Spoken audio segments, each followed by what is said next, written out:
Oke, Bapak Ibu Saudara sekalian, kita akan bersama-sama masuk kembali lagi di dalam seri Nehemia kita di dalam tahun ini. Kita akan melanjutkan di dalam perenungan kita sudah sampai di Nehemia pasal yang ke-8.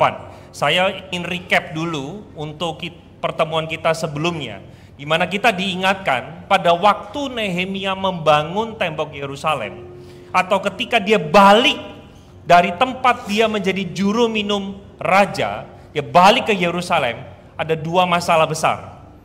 Tembok bolong, temboknya terbakar.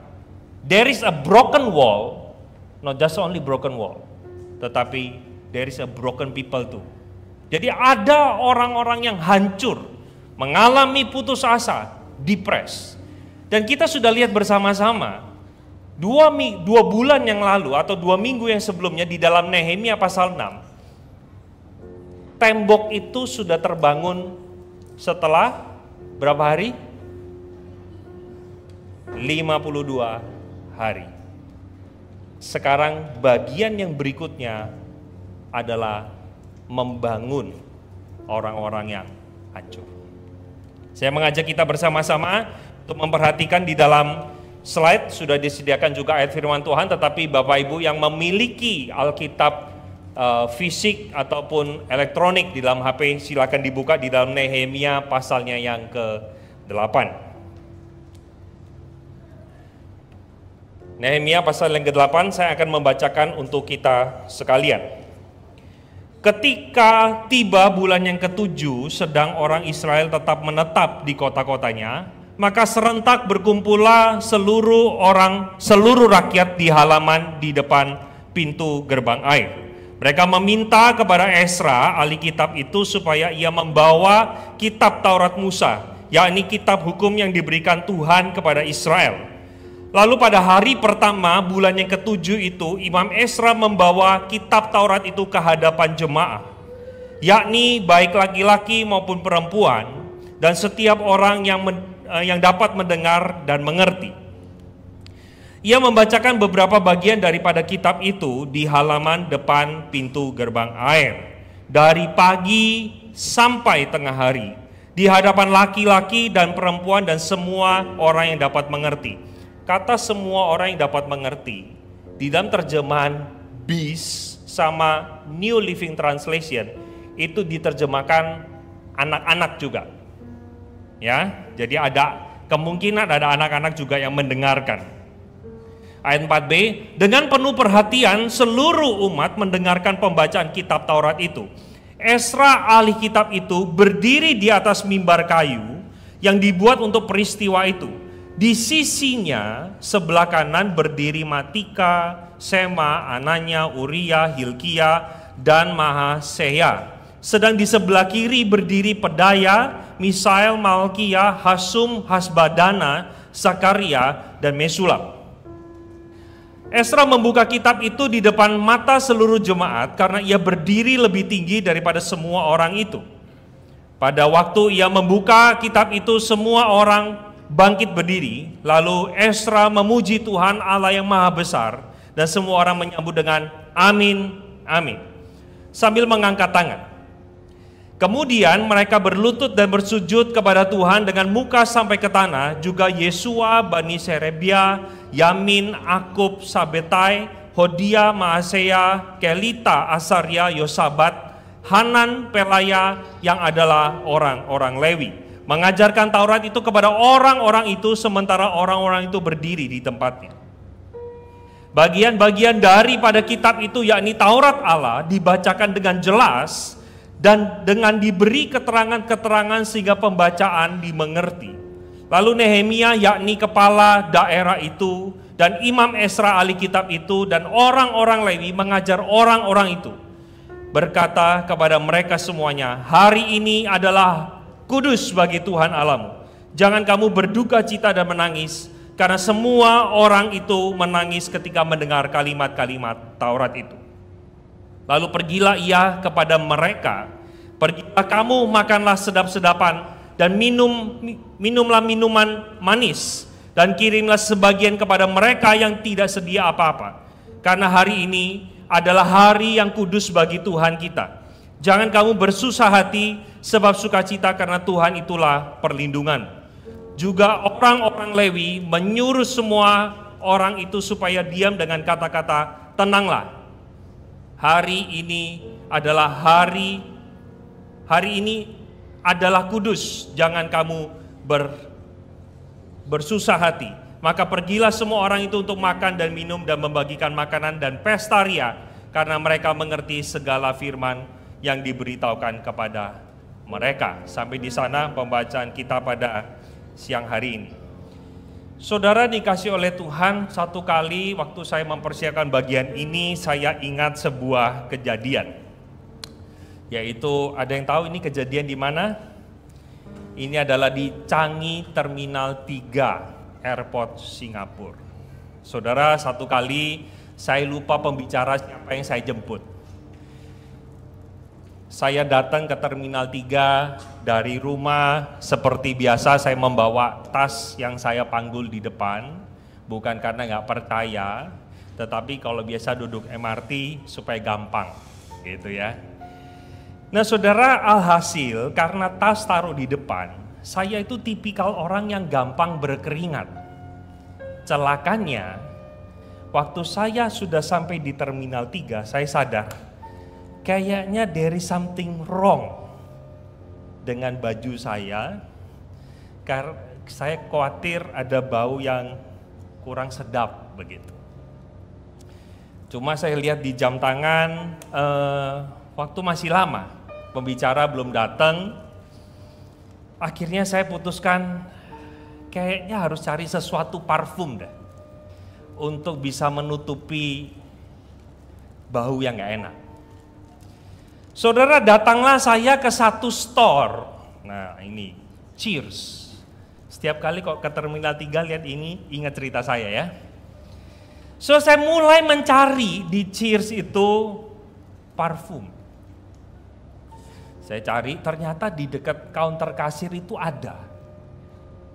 Nah saudara, saya lihat, harganya 2 digit. Kok gemeter ya saya? Maksudnya bokam-guan gitu loh, kayaknya gak rela keluarin untuk itu, padahal di rumah juga ada parfum.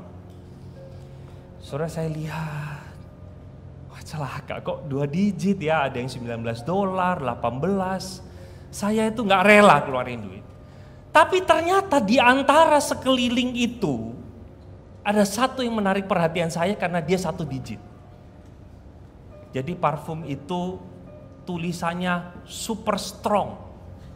Super strong. Saudara, tanpa pikir panjang, saya langsung ambil, saya bayar karena cuma $5. Ya sudahlah, oke. Saudara, saya mulai setelah beli parfum itu, saya ke toilet. Saya semprotin, ya, ke bagian yang ada hutan-hutannya. Saudara, waktu saya sudah semprotin, saya baru sadar satu hal. Kok saya rasa nggak damai sejahtera. Saudara coba lihat, ini tulisan memang rada kecil ya. Saudara bisa lihat itu super strongnya ya. Ya. Ternyata itu mereknya Gatsby. Saudara, Gatsby juga ada parfumnya? Ada loh. Ternyata kalau tulisan ini diperbesar, saudara bisa lihat, for non-sticky super hold. Saudara tahu apa itu? Ini saudara barangnya. Saya waktu cium pertama, ya wangi sih, tapi kok gak super strong gitu. So ternyata ini adalah yang bikin set rambut itu jadi tegak berdiri.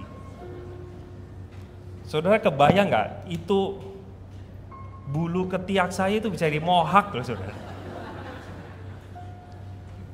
Saudara, saya waktu mempersiapkan bagian ini saya teringat akan peristiwa itu.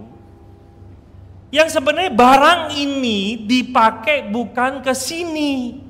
Betul nggak? Saudara, kalau nggak jadi runcing-runcing saudara. Tetapi barang ini dikhususkan untuk di rambut. Bahkan saudara, sebenarnya sudah ada tulisannya dengan jelas bagaimana cara menggunakan barang ini. Bukan disemprotkan ke badan, tapi disemprotkan ke rambut. Saudara, pelajaran apa yang bisa kita petik bersama-sama bahwa saudara, saya ingin ajak kita melihat ketika satu barang itu dicipta oleh manusia, barang itu ada fungsinya tertentu dan ada cara menggunakannya. Saudara jujur bilang, ini barang bukan barang yang tidak punya bau wangi. Punya, nanti silakan ya, boleh salaman abis ini sama saya, Pak, saya coba cium, boleh. Ada wanginya. Tetapi barang ini tidak digunakan untuk badan, tapi untuk rambut. Saudara, sama halnya dengan hidup kita. Tuhan mengizinkan adanya Alkitab atau firman Tuhan itu diberikan kepada setiap kita dengan sebuah tujuan, itu menjadi panduan bagi kita untuk menjalani hidup ini sebagai anak Tuhan. Saudara, mungkin tidak asing di telinga kita ketika saya sodorkan ada sebuah singkatan. Apakah itu Bible? Bible itu konon katanya basic instructions before leaving the earth. Saudara, artinya Tuhan izinkan saudara dan saya punya Alkitab, punya sebuah tujuan supaya mengarahkan hidupmu dan hidupku berjalan sesuai dengan apa yang Tuhan inginkan dan Tuhan mau. Saudara, waktu saya menerima bagian ini, saya setuju. Tapi belakangan ketika saya belajar lebih lanjut akan firman Tuhan dari buku ataupun dari seminar atau dari khotbah, saya menemukan ternyata Alkitab tidak hanya sampai di sini. Tujuan Alkitab itu diberikan kepada saudara dan saya. Tujuannya cuma satu, for glorifying our God. Sehingga saya mau tambahkan bahwa Alkitab itu cukup bagi kita untuk kita mengetahui instruksi-instruksi yang membawa kita memuliakan nama Tuhan. Saudara, beberapa orang Kristen mengatakan bahwa Alkitab ini ada untuk mengatur hidup kita. Kalau sampai di sana saja, hidup kita bukanlah hidup yang berpusatkan pada Injil. Tetapi kita merasa bahwa hidup ini terfokus kepada saya sehingga firman Tuhan ngatur hidup saya. Padahal fokus dalam hidup kita bukan berbicara tentang saya, tapi berbicara tentang Tuhan. Sehingga saya percaya firman Tuhan atau Alkitab yang kita punya itu cukup adanya untuk menjawab segala bidang dalam hidup manusia dan menjawab segala pergumulan yang kita hadapi. Cuma jujur katakan, kalau berbicara soal membaca Alkitab, orang-orang itu punya beberapa alasan-alasan yang klise. Saudara, alasan pertama, kenapa orang gak baca Alkitab? Satu, sungkan dijawab ya. Biasanya karena katanya gak sempat atau gak punya waktu. Pak, Singapura itu Pak, pagi-pagi udah mikirannya kerja, pulang pun sudah capek, gak ada waktu untuk baca. Saudara, saya ketemu sebuah video yang mengatakan bahwa there is a myth of no time. Saudara, saya ajak kita lihat sejenak apa yang dikatakan oleh Pastor Peter Tanci. Silakan diputar. There is a myth of no time. When people tell you, I don't have time, listen to me. It is a myth. The myth of no time. You will not have time for everything, but you will make time for what is important. Listen to me. When people tell you, I don't have time, you know what they're saying? I'm sorry, it is not important to me. I'm sorry, it is not my priority. Don't ever say you have no time. When people invite you to a Bible study, to a prayer meeting, and you said, I don't have time, don't say you don't have time. Just say, it is not my priority. It is not important to me. But do not deceive yourself by saying, I have no time. It's a myth. you will make time for what is important. I have a friend who lives nearby here years ago. He developed cancer. I visited him. All of his priorities changed. Before, his wife would invite him to CCF, no time. His wife would invite him to Bible study, no time. He has time for business, time for nightclubs, time with his friends, time for drinking, but no time for Bible study. Guess what happened? He told my wife when I went to visit him. Apparently, I talked to him for a while and I kind of stepped out and he whispered to my wife, he talked to my wife. He said, if God will allow me to have more years to come, I am going to focus on evangelizing, helping people come to Christ. I don't want to go to heaven alone. That's what he said. And would you believe it? God gave him a few more years. And he began bringing his friends. He began bringing his drinking buddies. Why? Priorities will make you have time. So don't tell me, I don't have time for Bible study, I don't have time for quiet time. No, no, no. Just say, it is not important to me. Are we? Saudara, kita lihat bersama-sama bahwa alasan bahwa orang tidak punya waktu itu hanya alasan klise. Sebenarnya di balik itu, bagi kita mungkin firman Tuhan tidak memiliki dampak apapun, tidak penting buat saya. So itu alasan pertama. Alasan yang kedua adalah, aduh, Alkitab ini obat tidur, tidak bisa dipahami. Nah, kitab apa di dalam Alkitab yang menjadi pengantar kita tidur? Sebutkan 2 kitab. Betul? Betul. Apa? Leviticus, Imamat, dan Numbers, Bilangan. Betul? Itu memang handal pengantar tidur. Saudara, seringkali kita berargumen bahwa Alkitab ini nggak relevan dalam hidup saya. Tapi benarkah demikian? Ataukah kita tidak mau punya satu effort lebih untuk mencari dan memahami kenapa bagian itu ditulis? Saudara, menarik sekali.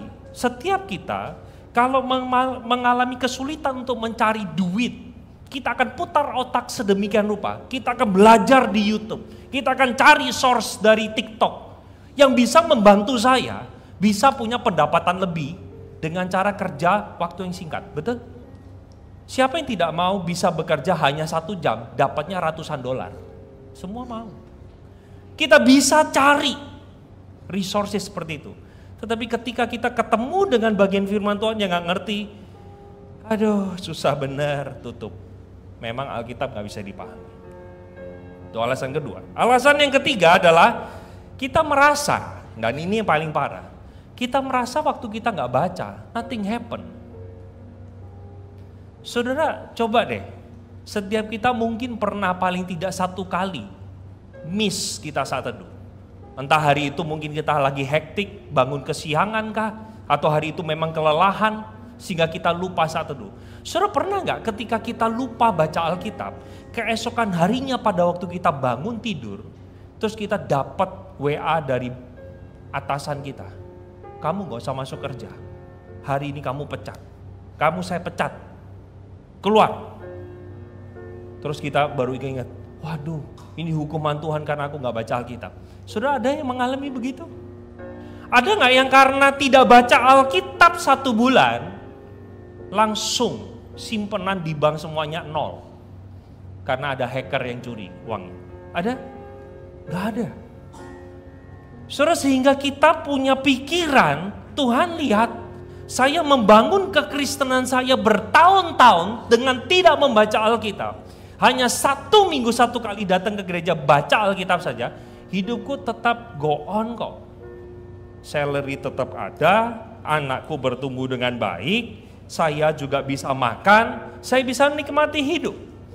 Sehingga banyak orang berpikir, lihat, baca sama gak baca sama aja kok. Saudara, mungkin kita tidak rasa hal itu dalam jangka waktu yang pendek. Tetapi ketika kita mengorbankan waktu kita secara khusus untuk baca ataupun mempelajarinya, saudara, kita akan kebingungan dan chaos di kemudian hari. Ada banyak prinsip firman Tuhan itu yang membuat hidup kita itu baik dan benar.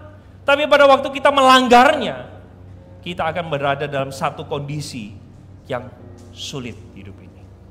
Saudara, sehingga saya mau katakan bahwa Tuhan rindu setiap anak-anaknya itu memiliki waktu yang pribadi dengan Tuhan di dalam perenungan akan firman Tuhan. Saudara, apa yang saya katakan ini dilandasi dari teks yang tadi kita sudah baca pada kesempatan yang tadi sebelum awal khotbah. Saudara bisa lihat bersama-sama di dalam ayatnya yang kedua. Sebenarnya kalau Bapak Ibu punya bahasa Inggris ada perbedaan verse. Ya, kalau di Inggris ini adalah ayat 1. Saudara maka perhatikan di sini ESV ini ayat 1. So saya juga suka bingung kenapa LA itu suka yang paling beda sendiri ya. Karena Indonesia memang berbeda katanya ya. Nah, saudara di sana dikatakan bahwa di dalam ayat 2, segala atau seluruh rakyat itu berkumpul di pintu gerbang air. Mereka meminta Ezra, ahli kitab itu, untuk bisa membawa kitab Taurat Musa. Nah, saudara, kenapa kok tiba-tiba ada Ezra? Selama 7 pasal pertama, Ezra ini tidak ada, tiba-tiba dia bisa muncul. Nah, saudara, rupanya Ezra dan Nehemia itu adalah hidup dalam zaman yang kurang lebih beririsan atau overlapping satu dengan yang lain. Saudara, saya ambil ini dalam salah satu website godquestion.org yang mengatakan kemungkinan penulisan dari kitab Ezra itu 460 sampai 440. Dan sementara Nehemia itu adalah 445 sampai 420. Jadi, kalau saya boleh bilang begini, kaum rohaniwan diwakili oleh Ezra, kaum non-rohaniwan diwakili oleh Nehemia. Ezra adalah orang yang menguasai kitab, sementara Nehemia adalah governor, pemerintah yang takut akan Tuhan. Ya, jadi ada kaum rohaniwan dan ada kaum non-rohaniwan. Dan dikatakan mereka itu dikumpulkan di dalam pintu gerbang air. Nah, saudara, ini saya kasih sedikit gambaran tentang peta Yerusalem dalam zamannya Nehemia. Saudara, ini bisa lihat bersama-sama, ini kayak perbukitan. Jadi betul, waktu Yerusalem itu ingin dikalahkan. Kalau kerajaan ada di atas bukit itu susah nyerangnya. Tapi akhirnya juga tembok itu hancur. Nah, Nehemia berhasil membangunnya. Dan ini adalah gambaran dilihat dari atas, 2 dimensi. Disinilah letak Watergate atau pintu gerbang air yang kurang lebih adalah di sini. Saudara, waktu saya mempersiapkan bagi ini, saya cari tahu apa maksudnya pintu gerbang air itu ada sih. Biasanya pintu gerbang air itu adalah tempat bagaimana para imam itu melakukan kayak ritual permandian. Saya nggak tahu apakah kurbannya dimandikan kah. Tetapi beberapa catatan yang saya dapat juga, tempat itu merupakan simbolisasi tentang bagaimana Israel butuh yang namanya air hidup. Jadi itu symbolize tentang bagaimana mereka harus bergantung kepada firman. Kalau saya sih mikir praktis ya, mungkin kalau ada air, kalau ngantuk ya cuci muka gitu kali ya. Saudara, tetapi bagian itu sengaja Ezra lakukan untuk mengajak umat Israel mengingat betapa pentingnya firman Tuhan. Dan itulah yang dilakukan oleh Ezra. Saudara hanya fokus saja kepada tulisan warna kuning. Di sana dikatakan mereka meminta kepada Ezra, ahli kitab itu, supaya ia membawa kitab Taurat Musa. Dan di sana dibawalah ada laki-laki, perempuan, dan setiap orang yang dapat mendengar dan mengerti. Seperti tadi saya katakan bahwa beberapa terjemahan menggunakan kata anak-anak di sini. Artinya anak-anak yang bisa mengerti firman. Saudara bisa melihat bersama-sama bahwa kita bisa lihat bangsa ini rindu untuk kembali belajar atau taat kepada Taurat. Dan kebangunan rohani itu bisa terjadi dimulai dari orang yang rindu belajar firman Tuhan. Saudara jangan harap kebangunan itu terjadi di luar firman. Saudara, kalau kita lihat ada banyak gereja-gereja yang besar, megah, yang membangun mungkin jumlah jemaatnya di atas sebuah karunia kesembuhankah, atau manifestasi Roh Kudus katanya. Tetapi kalau tidak kembali kepada firman yang benar, saudara, kerohanian itu dibangun di atas tempat yang salah. Saudara, berapa banyak orang Kristen yang kecewa ikut Tuhan karena mendapatkan janji-janji palsu dari rohaniwannya yang tidak bertanggung jawab bila mengerti firman. Saudara, kalau kita mengerti dengan tepat firman Tuhan, saudara, harusnya kita tidak akan pernah kecewa ikut Tuhan. Tidak akan pernah. Karena firman Tuhan tidak pernah menjanjikan kepada setiap umatnya bahwa siapapun yang ikut Tuhan pasti jalannya mulus. Nggak ada. Saudara coba cari di Alkitab, nggak ada. Saudara mau cari tokoh manapun, termasuk orang yang disebut man after God, King of David, hidupnya penuh dengan pergumulan. Bahkan orang atau pribadi yang kita sembah, Jesus Christ, He is a man and He's God. Dia juga suffering. Saudara, maka kita perlu membangun diri kita, kerohanian kita di atas firman Tuhan. Saudara, saya lanjutkan. Nah, pada waktu Esra itu mengumpulkan seluruh rakyat, di sana dikatakan dia membacakan kitab itu dari pagi sampai tengah hari. Kurang lebih itu 6 jam. Saudara, kira-kira kalau kita adakan kebaktian di Singapura 6 jam, ada yang datang nggak? PA tok. Saudara bisa, aduh kapan selesainya gitu ya. Ini tadi baca Alkitabnya aja cuma berapa menit aja, mungkin kita udah gelisah kali ya. Saudara, 6 jam mereka mendengarkan dengan penuh perhatian, seluruh umat mendengarkan pembacaan kitab Taurat itu. Dan dikatakan di dalam ayat 9, Taurat Allah itu dibacakan dengan jelas dan dengan diberi keterangan-keterangan supaya waktu baca itu paham. Keterangan-keterangan yang dimaksud dalam bagian ini, terjemahan bahasa Inggrisnya itu disertai explanation. Nah, rupanya mereka mendapatkan orang yang tepat karena Esra di dalam kitab Esra dikatakan Esra had set his heart to study the law of the Lord and to do it and to teach his statutes and rules in Israel. Saudara, kalau saya boleh ngomong, Esra ini kan mewakili orang yang mengkhususkan diri belajar firman Tuhan. Ya, sebutlah dia adalah kaum rohaniwan. Dan kaum rohaniwan ini bertugas mengajarkan apa kata firman Tuhan. Saudara, saya bersyukur ya, GKY ini adalah satu sistem pemerintahan gereja, yaitu Presbyterian Synodal, di mana bukan hanya penatua saja yang memerintah gereja dan bukan hanya rohaniwan saja yang memerintah gereja, tetapi dikombinasikan keduanya. Saudara, ini nggak gampang.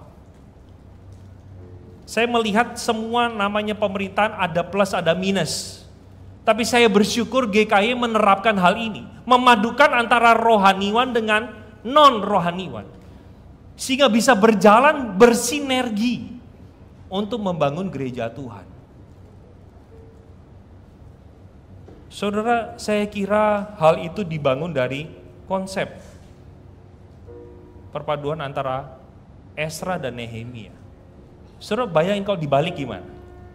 Esra, lu yang bangun tembok, itu jadi 520 hari loh. Nehemia panggilannya apa? Masak mie, kan gak cocok. Lu coba ngajarin firman. Bisa keliru. Bisa keliru. Perpaduan inilah menjadi perpaduan sinergi yang luar biasa. Sehingga Nehemia fokus untuk bangun tembok dan Esra membantu membangun rohani jemaat. Saudara, jujur ya, saya waktu mempersiapkan Nehemia itu, saya justru diberkati dengan bagian ini. Saya nggak habis pikir, bagaimana mungkin bikin 10 lapangan sepak bola luasnya itu dalam waktu cuma 52 hari bangun tembok. Minggu-minggu yang lalu kita sudah dengar panjangnya tembok itu 4.000 kilometer. Coba, gila gak? 52 hari. Dan saudara, pada waktu Nehemia datang nih ke Yerusalem, itu dia hanya butuh waktu 1 bulan. Dan 52 hari sisanya dia fokus bangun tembok. Coba saudara bayangin nih ya, bayangin. Gereja kita ini gereja Grace Church, temboknya runtuh semuanya. Saudara cuma punya waktu 1 bulan, lihat, pelajari semua, bangun. Ditambah ada ancaman dari musuh. Saudara, ini amazing sekali. Dan Ezra Nehemia adalah perpaduan yang luar biasa. Ezra tidak merasa bahwa, wah lu saingan gua lu, harus disingkirkan. Enggak. Nehemia pun tidak merasa bahwa Ezra ini adalah rival dia. Enggak. Tapi mereka bersama-sama berpadu. Saudara, dikatakan apa yang menjadi respon dari jemaat. Tadi kita sudah baca, tapi saya hanya garis bawahi, saudara, adalah kepada kata ini. Hari ini adalah kudus bagi Tuhan, jangan kamu menangis, karena semua orang itu menangis ketika mendengar kalimat-kalimat Taurat itu. Saudara, seperti tadi saya katakan, bahwa kebangunan rohani berangkat dari firman. Karena firman punya peran atau fungsi untuk menegur orang dan mengoreksi orang. Nah saudara, hari itu ketika mereka ditegur oleh Taurat itu, pembelajaran selama 6 jam, membuat mereka sadar bahwa mereka adalah diri yang berdosa, bangsa yang berdosa.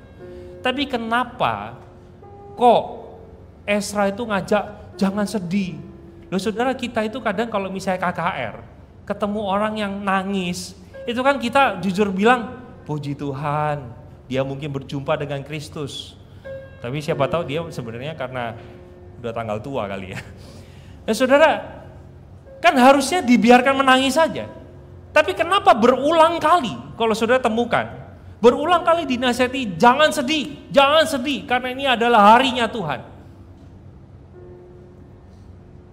Ada lagu sekolah minggu ya, hari ini harinya Tuhan, harinya Tuhan.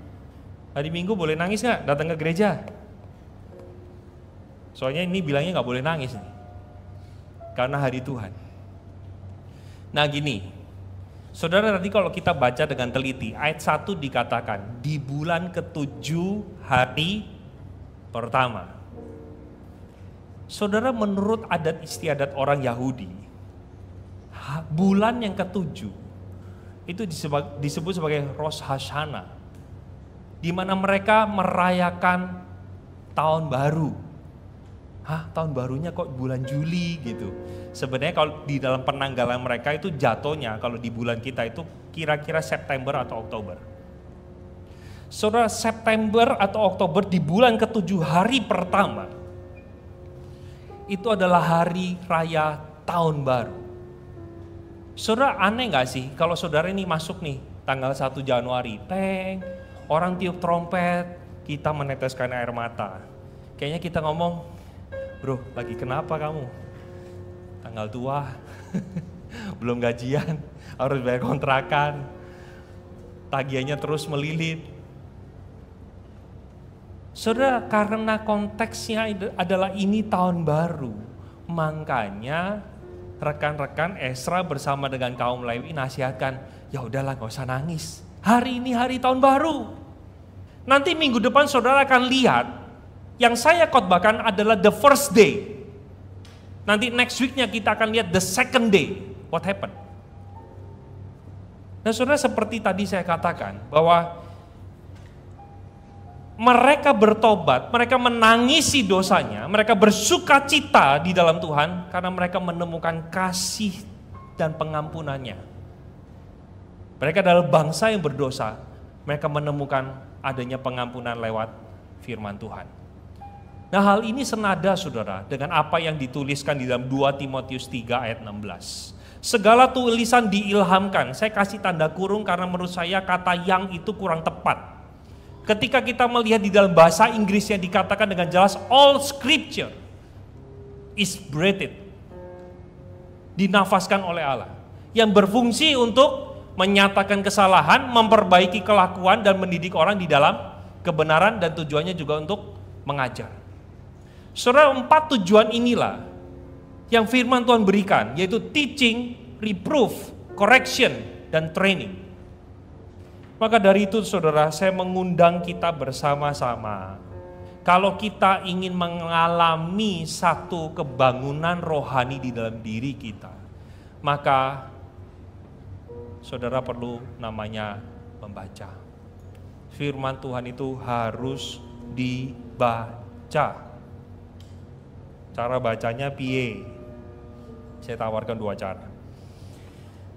Baca secara wide dan baca secara deep. Wide itu apa? Namanya aja dari kata wide, saya jelasin. Saudara baca wide itu, jumlah pasal dalam Alkitab itu sebanyak 1189 pasal. Saya iseng dulu buat nggak pakai Google, hitung sendiri. Kejadian 50, Keluaran berapa? 40. Tulis satu-satu saya jumlah.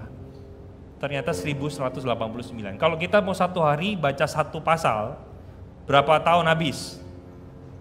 3,5. Ya. Nah, saya ajak kita hitung-hitungan sebentar supaya mata kita seger. Kalau kita sekarang dengan 1189 pasal, kita mau baca dalam waktu 1 tahun, maka 1 hari harus berapa pasal? Ini hitungannya. Saudara, ditemukan angka 3,25 pasal. Kan susah tuh, 3/4 pasal gimana? Buletin ke atas supaya gampang. Nah ternyata kalau 1 hari Bapak Ibu membaca 4 pasal, artinya itu hanya butuh 298 hari. Yang artinya sisa sekurang lebih 2 bulan 7 hari. Hari ini Bapak Ibu baca dari kitab Kejadian, maka bulan Mei selesai. Bulan Mei tahun depan, itu selesai. Dan saudara punya kesempatan bolong. Nah itu kan enak kan, orang Kristen cari bolong-bolong kan, 67 kali. 67 kali. Jadi misalnya hari ini kesiangan bangun, masa kesiangannya 67 kali, itu malas. Itu bukan kesiangan, itu malas. Saudara, maka selalu saya bilang, saudara kalau kita bolong baca Alkitab, jangan lewat dari sehari. Karena kita lewat sehari akan menuntun kita lewat seminggu. Kalau kita udah bolongnya 1 minggu, bukannya jadi 1 bulan, jadi 1 tahun gak baca Alkitab. Karena kita rasa apa? Gak ada manfaatnya kok. Saudara jangan. Mari kita sama-sama bangun. Ya. Terus gimana cara bacanya? Cara bacanya itu pokoknya 1 hari 4 pasal. Dari mana? Terserah. Pokoknya 1 hari 4 pasal. Nah saya terakhir itu ngajar di Jemaat GKI Citra, saya ulang-ulang katakan kalau kalian mau bisa mulai 3 track. Untuk menyiasati Bapak Ibu kalau ketemu kitab Imamat. Kalau kita baca nih, orang Kristen paling suka baca kitab apa? Kejadian, betul ya? Ini 31 Desember nih, Tuhan aku berjanji mau baca Alkitab 1 tahun selesai. Mulai dari kitab Kejadian. Waktu pertama kali kalau kita ingat-ingat baca kitab Kejadian seru. Penciptaan, Adam dan Hawa jatuh, sampai pasal 12 itu Abraham. Setelah Abraham masuk ke Esau Yakub, itu seru kan ceritanya. Wah, masuk Keluaran, lebih seru lagi. Ada tula, ada mujizat-mujizat, buahnya. Tapi mulai masuk pasal 20 goncang. Karena aturan semua. Ini kok hidup kok sengsara banget gitu ya. Aturan melulu. Sampai pasal 32 seger karena lebu mas. Setelah itu aturan lagi. Kita berharap apa? Imamat kebantu. Ternyata lebih parah. Kita baca 1 pasal, 2 pasal. Kok gini ya? Udah mulai bolong 1 hari, 2 hari. Sudah tiba bulan April. Udah baca Alkitab, lupa. Tahun depan deh. Mulai dari kitab Kejadian. Kita ini punya komitmen baca Alkitab sampai habis, caranya sama terus. Dan kita sampai di Imamat jatuh lagi. Kita Imamat, haleluya, tahun 23 Imamat selesai, masuk bilangan lebih ngeri. Angka semua. Nah saya nggak tahu Bapak Ibu ya, kalau Bapak Ibu baca Alkitab NIV, itu angka itu dinumerikan. Indonesia ini memang menguji iman. Angkanya dihurufkan. Saya tak tahu, baca Alkitab Indonesia sehari-hari, itu dinumerikan loh, diangkakan. Jadi kan kita baca nggak capek. Ini mungkin waktu itu dikejar utang kali ya. Kan kalau misalnya orang nulis bond itu kan kwitansi kan 1 juta ditulis SATUJUTA rupiah, dolar kan, kok nggak bisa make it simple gitu loh. Dan saudara, saya mau katakan bisa mulai dari 3 track. Saudara bisa mulai dari Kejadian, saudara bisa mulai dari Mazmur, dan 1 dari Perjanjian Baru. Tinggal atur aja. Mau Kejadian 2 pasal, Mazmur 1, ini 1, boleh. Terserah. Nah saudara, kenapa saya katakan boleh? Saudara, jangan kita berpikir gini, kitab Raja-Raja sama Ayub duluan mana? Secara kronologi, urutan kitab, duluan mana? Raja-Raja atau Ayub? Nontonnya Netflix ini, nggak baca Alkitab ya? Raja-Raja dulu kan? Ya kan? Kan apa, Kejadian, Keluaran, Imamat, Bilangan, Ulangan, terus Yosua, Hakim-Hakim, terus nanti kan baru Raja-Raja. Ayub kan sesudah kitab salah. Sesudah kitab Esther. Dijebak ya. Nah saudara, kita berpikir, oh jangan-jangan ini Raja-Raja Kejadiannya duluan nih, baru Ayub. Enggak. Secara tuanya, Ayub itu lebih tua secara hidup. Kenapa? Karena pada waktu Ayub itu berdosa, yang bakar kurban itu imam atau siapa? Atau dia sendiri? Tidak perlu imam. Konteksnya sama dengan Abraham. Benar nggak? Yang disuruh mempersembahkan Ishak bukan imamnya Abraham. Konsep imam baru ada pada waktu Musa. Sehingga saya mengatakan saudara, nggak apa-apa kita mau mulai dari 3 track. Silakan. Saya menyarankan kalau saudara belum baca Alkitab white sekali, baca sampai habis sekali. Bikin komitmen. Hari ini tanggal 2 Juli. Tahun depan, bulan Mei, selesai. Itu kalau nggak bolong. Boleh bolongnya berapa? 67 kali. Kalau nggak bisa, kebangetan. Ini yang tadi saya bilang ya, saya skip. Nah kalau kita mau bacanya itu PL 1 tahun, maka 1 hari bacalah 3 pasal. Itu sisanya 55 hari. Kalau mau baca PB 1 tahun, bacalah 1 pasal 1 hari, maka itu butuh waktu cuma 9 bulan. Saudara, sehingga saya mau katakan, ayo kita baca Alkitab. Ini secara wide. Deep itu apa? Baca deep itu begini. Yang biasa kita kenal dalam istilah saat teduh. Saudara, pada waktu kita bersaat teduh, saudara bacanya kalau boleh per perikop. Perikop itu apa? Per judul. Jangan kebanyakan. Karena kalau kebanyakan kita overwhelming information, kita bingung. Kita mau fokus ke mana? Saudara, penggal 1 perikop.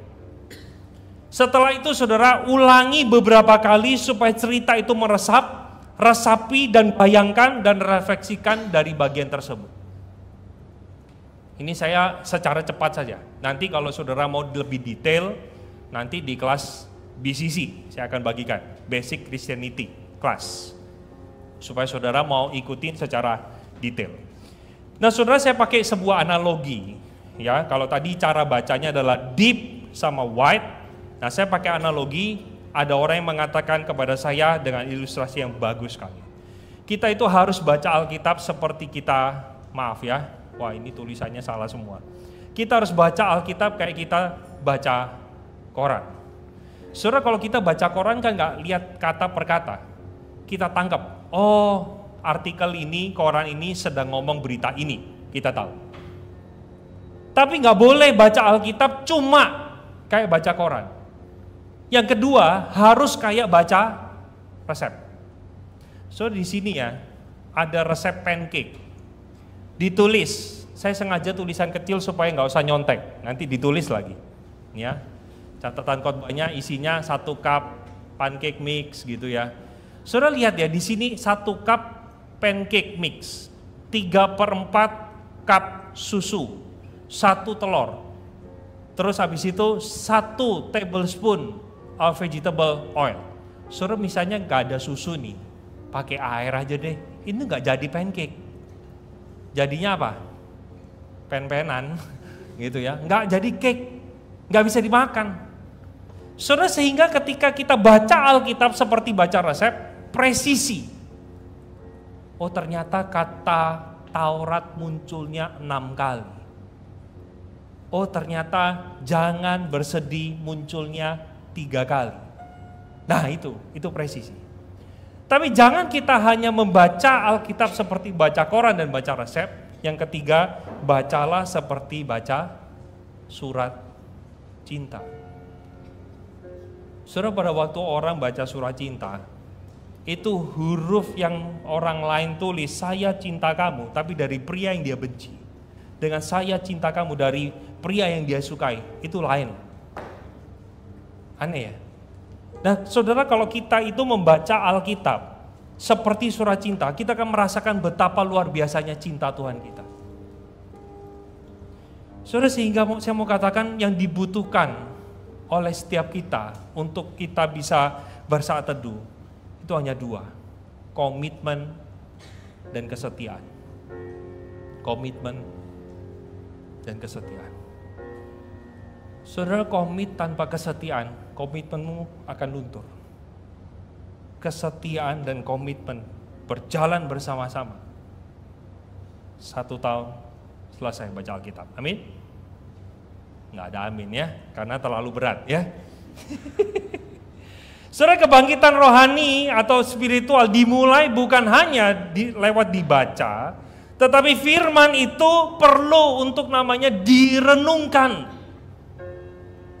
Saudara, beberapa orang Kristen, saya pernah ketemu dengan satu anak Tuhan di Jakarta, nggak ada di sini. Di Jakarta, saya katakan, kamu gimana saat teduh? Wah lancar kok. Tiap pagi saya saat teduh. Wih, sakti bener, anak SMP. Loh, kamu bacanya gimana? Ya aku pokoknya baca, fokus 4 pasal 1 hari supaya selesai. And then, udah aku tutup berangkat sekolah. Saudara, ini anak belakangan, maaf, menjadi LGBT. Firman hanya dibaca kayak baca koran. Firman itu tidak benar-benar direnungkan. So renungan itu buat apa sih? Saudara, di aspek kita merenungkan, di sanalah terjadi namanya percakapan intrapersonal. Kita taunya interpersonal ya. Inter itu antara saya dengan orang lain, inter. Tapi kalau intra, saya berbicara dengan diri saya, bukan gila.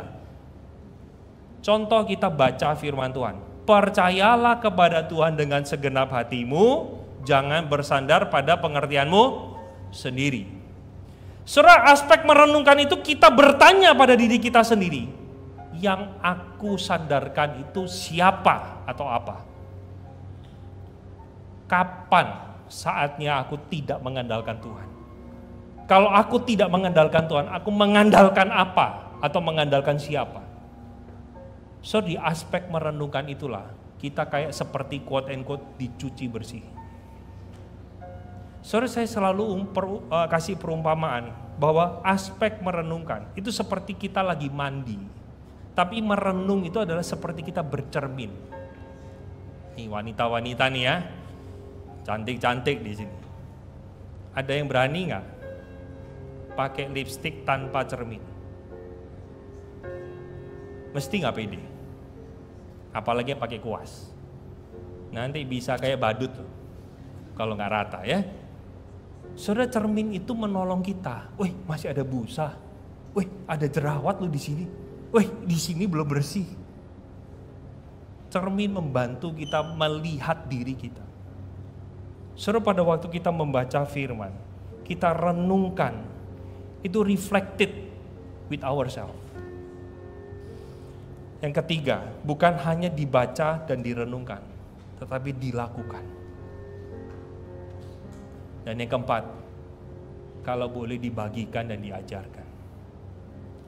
Saudara, saya jujur katakan, saya ikut salah satu NG di tempat ini. Saya sangat terkesan sekali, saya bahkan diberkati oleh IBS yang dilakukan. inductive Bible study. Saudara, persiapan yang dilakukan gak kalah ngeri seperti saya mempersiapkan khotbah. Saudara, pada waktu itu dibagikan, saya sangat diberkati. Padahal yang membagikan itu adalah seorang jemaat. Luar biasa. Saudara, saya percaya setiap kita itu bisa. Saya terus mengundang untuk kita bersama-sama bertumbuh Bapak Ibu di dalam kelompok. Saudara, kalau di dalam kelompok saling punya proyek ketaatan, yuk kita baca Alkitab yuk, bareng-bareng. Atau gak usah baca Alkitab dulu, pelihara saat teduh dulu, bareng-bareng. Saudara, satu kelompok kita isinya 5 orang, aku udah baca. Yang lain juga, loh aku belum baca loh, ini udah jam 6 malam lagi. Pulang cepat baca deh. Begitu 2 udah baca, 3 udah baca, 2 belum baca. Jam 10 malam, waduh, ini kok semua laporan di grup udah baca. Saudara, dengan adanya grup mengingatkan kita untuk kita stay on the track. Saudara yang belum tergabung di dalam NG, belum tergabung di dalam kelompok, kasih tahu saya, japri saya, nanti saya akan carikan grupnya. Supaya kita bisa bertumbuh di dalam kelompok. Dan sebagai penutup di dalam khotbah saya, saudara, bacalah Alkitab bukan hanya keharusan, tapi dengan kehausan. Saudara, saya mendengar beberapa orang Kristen ataupun rohaniwan mengatakan, ayo baca Alkitab itu jadikan disiplin rohani. Saudara, menurut saya kalimat itu separuh benar. Saudara, kalau kita ibaratkan atau umpamakan baca Alkitab itu seperti kita makan, seperti makan.